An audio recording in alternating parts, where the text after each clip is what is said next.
The brisk November wind cut through Detective Elijah Morgan's jacket as he stood at the edge of the search perimeter. Yellow police tape fluttered against the barren trees, a stark contrast to the gray skies that had settled over Pinewood, a small town that rarely made headlines in northern Pennsylvania. Until now. Anything? Morgan called out to Officer Reyes, who was coordinating with the volunteer search teams. Reyes shook her head, her expression grim. Nothing yet. It's been 48 hours, Morgan.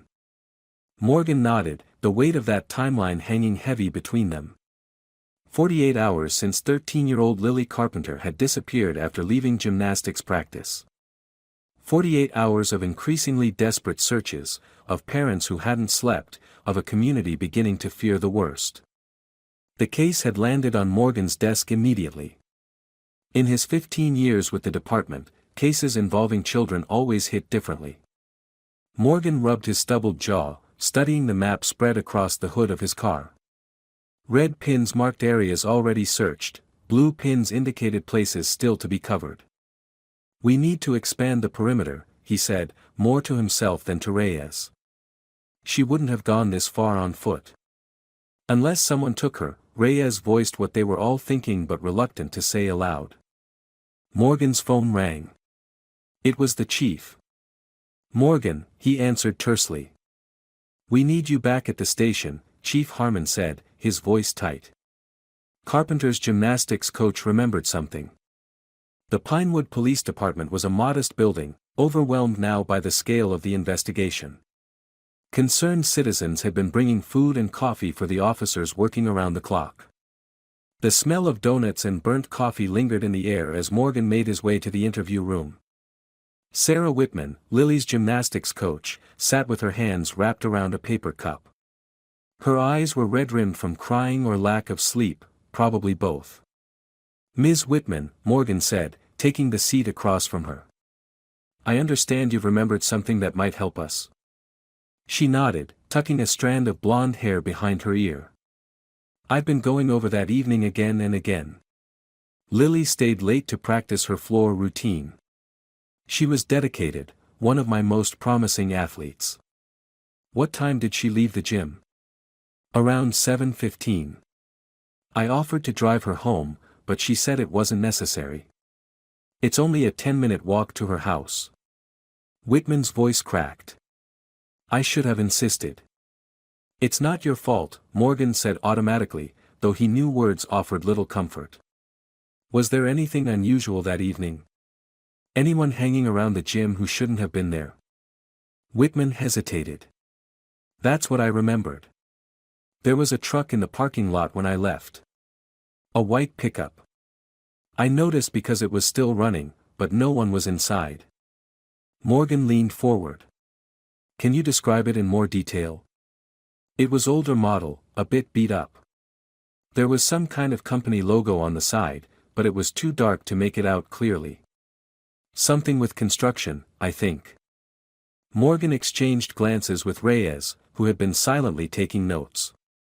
And you didn't see anyone near the truck? Whitman shook her head. No, but... She paused, her forehead creasing.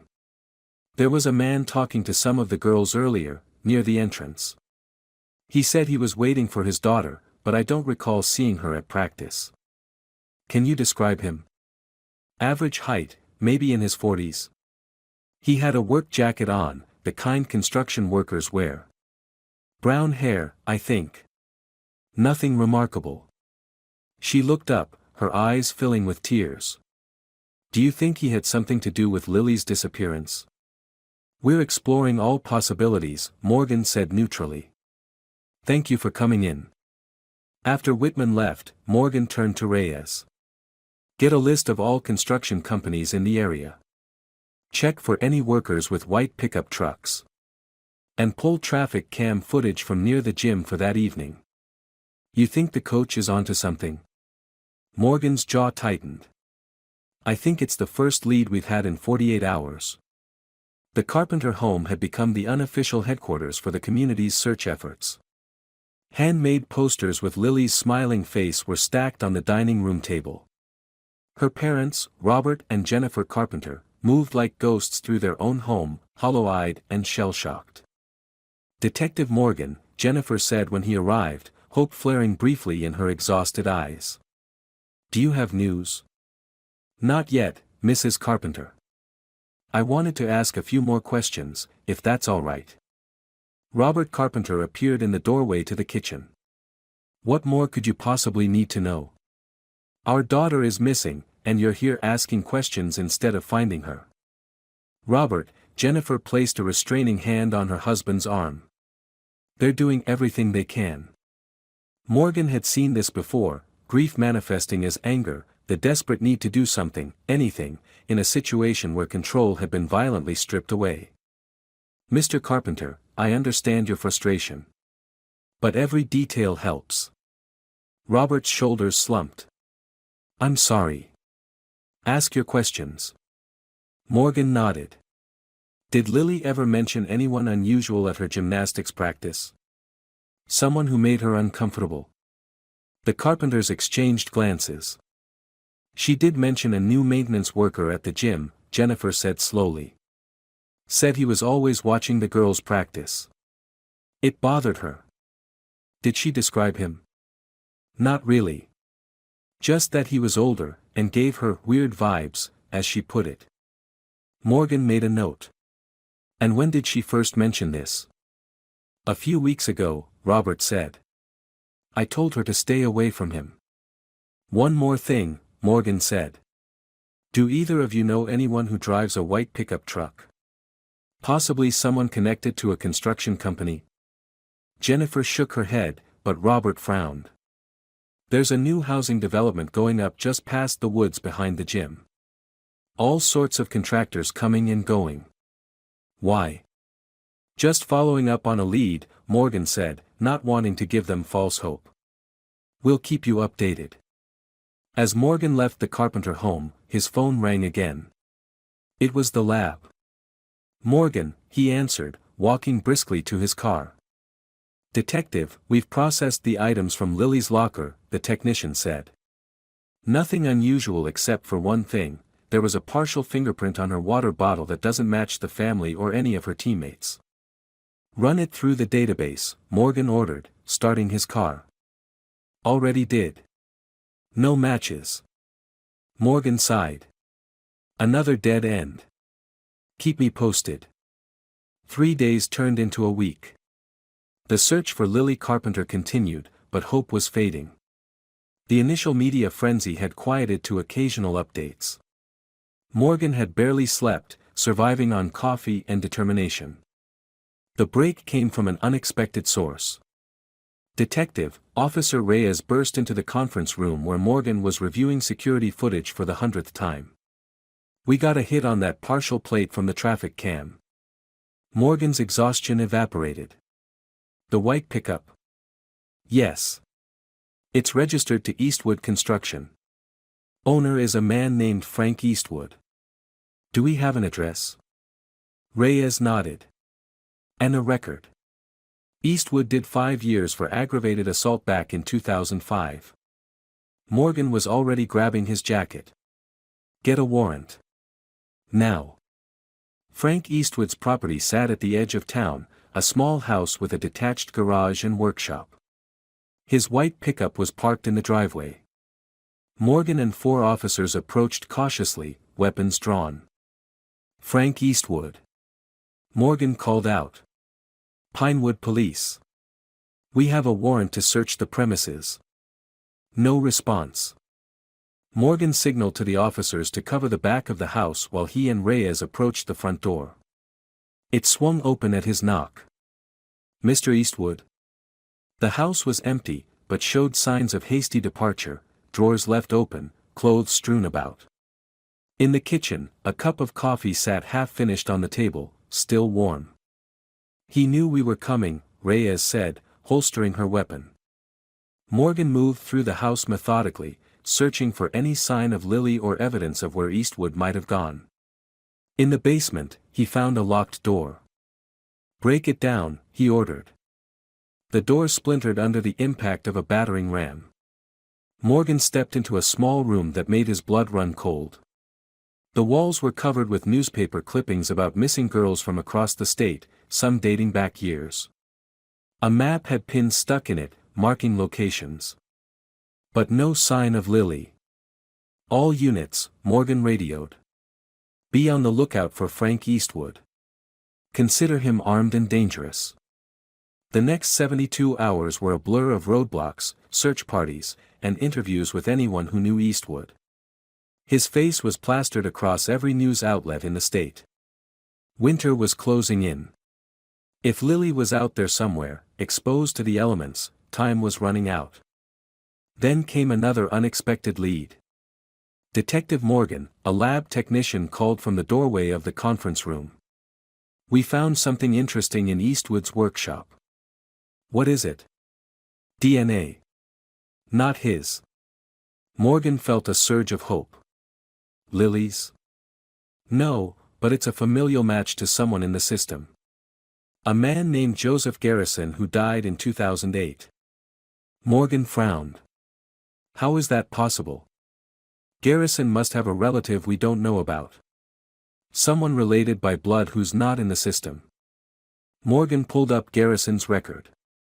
He had been a long-haul trucker, arrested for a bar fight in Pinewood 15 years ago. Died of a heart attack. "Check if Garrison had any children," Morgan instructed. "And get me everything on his movements before he died." 2 hours later, Reyes returned with a file. Garrison had no official children, but there was a woman who claimed he fathered her son. Name's Ellen Barnes. She still lives just outside of town. Morgan stood up. "Let's go." Ellen Barnes lived in a small apartment complex on the outskirts of Pinewood. She was in her 50s, with graying hair and suspicious eyes. "Mrs. Barnes," Morgan began after showing his badge. "We need to ask you about Joseph Garrison." Her expression hardened. "Joe's been dead for years." "What's this about?"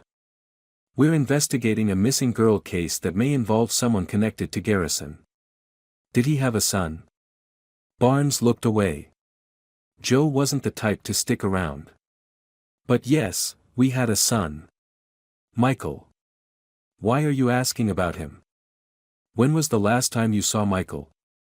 "Years ago. He took after his father, always moving around, picking up work where he could. Construction, mostly." Morgan showed her a photo of Frank Eastwood. "Do you recognize this man?"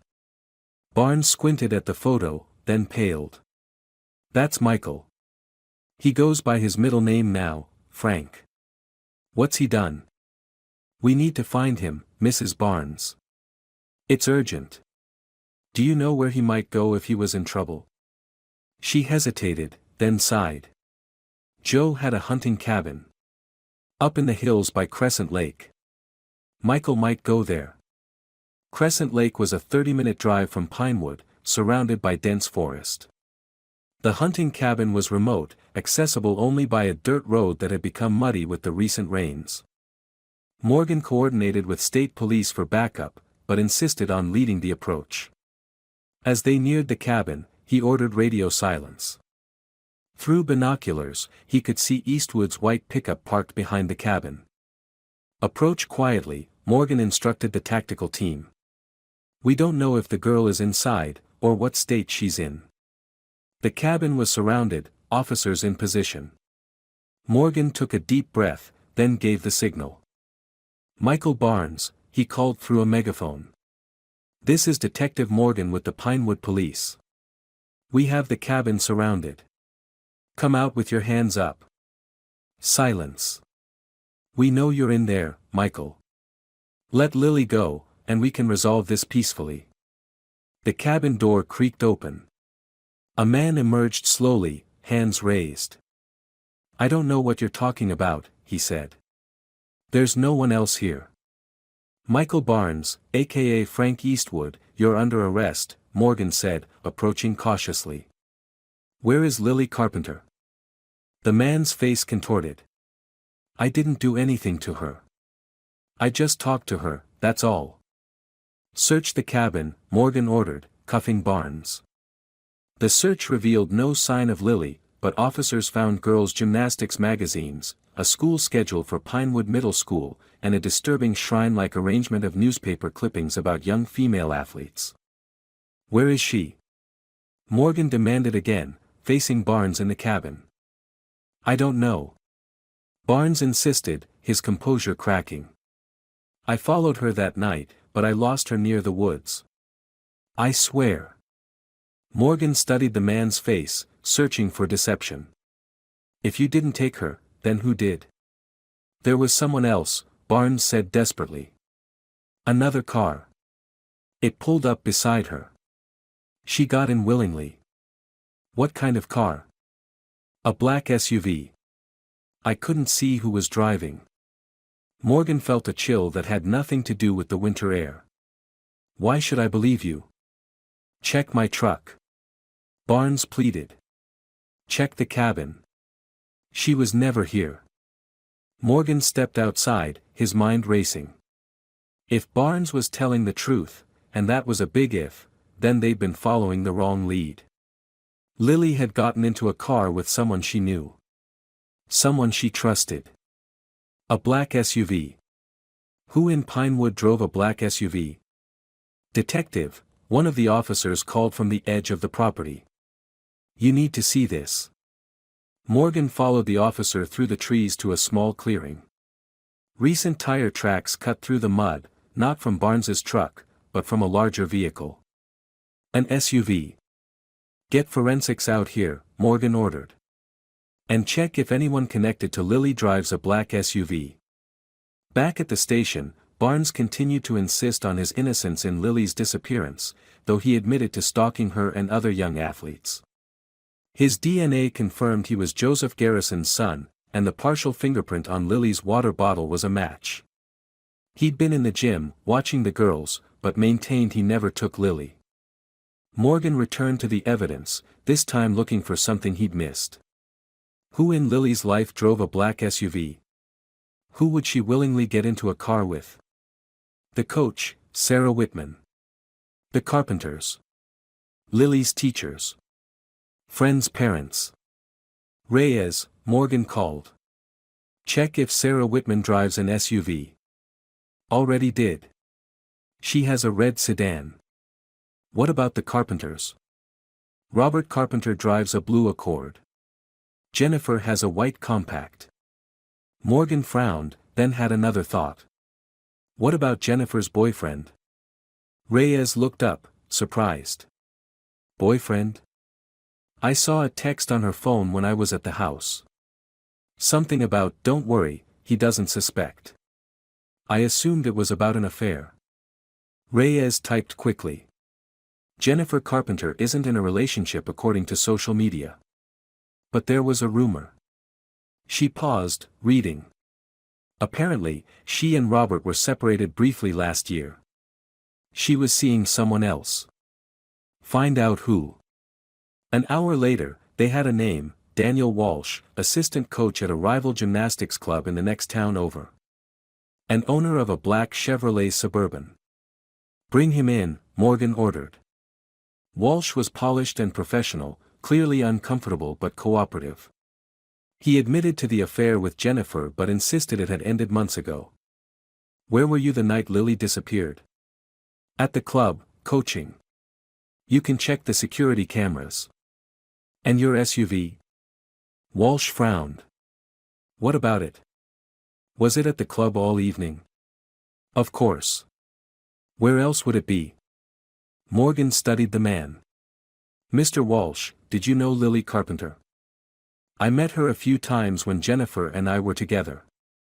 She's a talented gymnast. Did you ever offer to coach her? Maybe suggest she switch to your club?" Walsh shifted in his seat. "I might have mentioned that our facilities were better equipped for advanced training." "And how did Robert Carpenter feel about that?" "He wasn't thrilled," Walsh admitted. "He made it clear I wasn't welcome in their lives after the affair ended." Morgan nodded slowly. "We'll need to verify your whereabouts that night."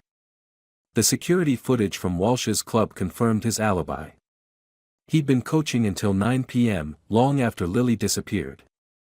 His SUV remained in the parking lot the entire time. Another dead end. 3 months had passed since Lily's disappearance. The case had gone cold. Barnes was in custody for stalking and other charges, but with no evidence connecting him to Lily's disappearance, the investigation had stalled. Until the call came. Detective Morgan, the dispatcher's voice was urgent. "We've got a report of a body found in Riverside Park. Female, young." Morgan's heart sank as he rushed to the scene. The winter had been harsh, with heavy snowfall. Now, as the spring thaw began, the receding snow had revealed what it had been hiding. The body lay partially exposed in a remote area of the park, approximately 6 miles from where Lily had disappeared. Too decomposed for immediate identification, but the size suggested a child or young teen. "Secure the area," Morgan instructed, his voice tight. "No one touches anything until forensics gets here." The preliminary examination confirmed their worst fears. The clothing matched what Lily had been wearing the night she disappeared. Cause of death appeared to be multiple stab wounds, though the medical examiner would need to conduct a full autopsy to be certain. "Time of death?" Morgan asked. "Consistent with the date she went missing," the ME replied. "The cold weather preserved the body somewhat." Morgan nodded grimly. "Any signs of sexual assault?" "None apparent, but we'll know more after the autopsy." The Carpenters identified their daughter's belongings, the gymnastics outfit, the charm bracelet they'd given her for her birthday. Jennifer collapsed in her husband's arms, while Robert stood rigid, his face a mask of grief and rage. "Find who did this," he said to Morgan, his voice barely controlled. "Find them and make them pay." The forensic examination of the body and scene yielded new evidence. Fibers found on Lily's clothing didn't match anything from Barnes's cabin or truck. And trace amounts of an unusual pollen were discovered under her fingernails, a type that grew primarily in greenhouses. "Greenhouses?" Morgan repeated when the lab results came in. "Who in this investigation has access to a greenhouse?" Reyes thought for a moment. "Robert Carpenter. He's a landscape architect. Doesn't he have a greenhouse at their property?" Morgan remembered seeing a glass structure behind the Carpenter home but hadn't paid it much attention during the initial investigation. "Get a warrant," he said. "We need to search that greenhouse." The Carpenter property was quiet when they arrived, Robert's car absent from the driveway. Jennifer answered the door, surprised by their return. "Mrs. Carpenter," Morgan said gently. "We have a warrant to search your greenhouse." Her face paled. "The greenhouse? Why?" "It's part of our ongoing investigation." "Is your husband home?" "No, he's at his office." "Is this really necessary?" "We just identified our daughter's body yesterday." Morgan sympathized with her pain but pressed on. "I'm afraid it is." "You're welcome to accompany us." The greenhouse stood at the back of the property, lush with plants despite the winter season. As they entered, Morgan noticed a section that had been recently disturbed, soil freshly turned, plants rearranged. "Mrs. Carpenter, when was the last time your husband worked in here?" She hesitated. "I'm not sure. He comes out here to think sometimes. It's his sanctuary." Morgan nodded to the forensic technician, who began taking samples from the disturbed area. "What exactly are you looking for?" Jennifer asked, her voice strained. "Evidence," Morgan replied simply. What they found changed everything. Buried beneath the soil was a knife, its blade consistent with Lily's wounds. And a pendant that matched the missing piece from her charm bracelet. "Jennifer Carpenter," Morgan said heavily, "where is your husband right now?" The truth unraveled quickly after that. Robert Carpenter had discovered text messages between Lily and Daniel Walsh. The assistant coach hadn't been pursuing Jennifer, he'd been grooming Lily, promising to help her achieve gymnastic stardom if she switched to his club. When Robert confronted his daughter that night, intending to drive her home from practice and discuss it, the argument had escalated. In a moment of rage, he had stabbed her. The black SUV witnessed by Barnes belonged to a neighbor who had loaned it to Robert that day while his car was being serviced, a detail overlooked in the initial investigation. Robert Carpenter was arrested at his office, offering no resistance. His only words to Morgan were, "I loved her. I never meant for this to happen." As Morgan filed the final report on the Carpenter case, he couldn't shake the hollow feeling in his chest. A young girl was dead. A father would spend the rest of his life in prison. A mother was left with nothing but grief and betrayal. And the warning signs had been there all along: the tension in the Carpenter home, Robert's controlling behavior, the secrets Lily had been keeping. If only someone had seen them in time. The case was closed, but the questions remained: how well do we really know the people closest to us? What secrets do families keep, even from themselves? And how thin is the line between protection and possession, between love and control? In the quiet of his office, Morgan placed Lily's file in the cabinet marked "closed," knowing that some doors, once opened, can never truly be shut again.